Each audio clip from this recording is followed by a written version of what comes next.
In the days before the torrential rains came, authorities in Montecito were worried that residents were suffering from evacuation fatigue.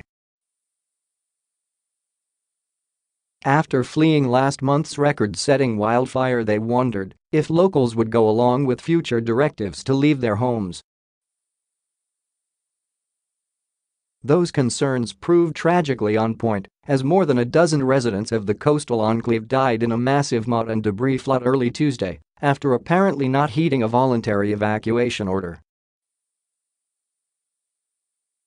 Now a community better known as a sunny vacation retreat and the home of celebrities like Oprah Winfrey and Rob Lowe is facing its second disaster in a month, little more than a month after last month's Thomas Fire. And it's a recovery that could be made more difficult because many of the residents who lost their homes likely did not have flood insurance, according to a local expert. "This is most catastrophic thing we have been through," said Kelly Mahan Herrick, a local realtor and editor-at-large for the Montecito Journal. "People have lost loved ones or had them go missing.It's heartbreaking.It's just shattering." A map shows that the Santa Barbara County Fire Department made areas north of Highway 192, also known as Valley Road, mandatory evacuation areas. That is in the upland sections of Montecito, closer to where the Thomas Fire cut a resolute path that would see it burn a total of more than 280,000 acres, the largest wildfire in California history. Areas closer to the coast and further from last month's fire zone were under voluntary evacuation warnings, the map shows. It was in this area that Montecito Creek overflowed its banks at roughly 4 a.m. and began to flow into the neighborhood known as Montecito Oaks.Olive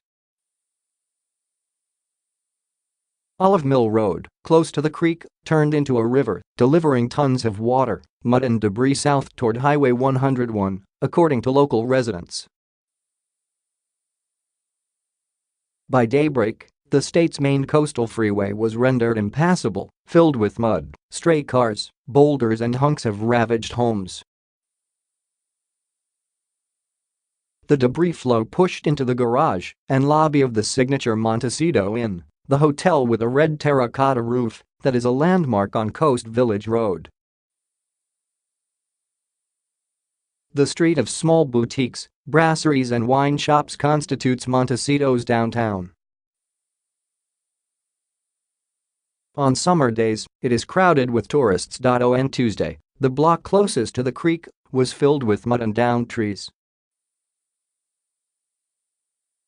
With phone lines down and roads largely impassable, it was hard to know how much damage the businesses had sustained. But the area will be largely cut off from the outside world for the time being, with the immediate closure of Highway 101, both in Montecito and to the south in Carpinteria, where the freeway also had been inundated by floodwaters. Any losses will come on top of a slowdown local enterprises already suffered because of the Thomas Fire. The Four Seasons Biltmore, a luxurious resort, had just reopened Monday after an extended closure for the Thomas Fire. The historic hotel is located on Butterfly Beach, where the debris flow from Montecito Creek finally reached the sea. After a single day with its doors open, the hotel evacuated guests Tuesday and closed down again, according to a Four Seasons employee who declined to give her name.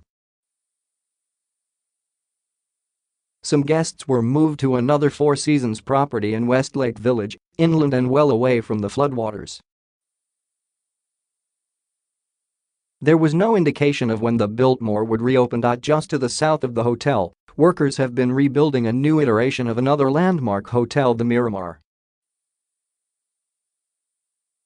Locals said it appeared that the Miramar property had not suffered any damage, though they expected construction to be slowed by the damage to the surrounding neighborhood and roads.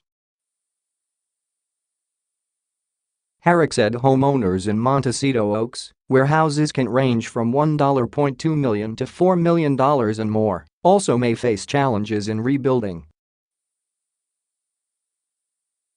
The realtor and writer said the neighborhood lies outside a designated flood zone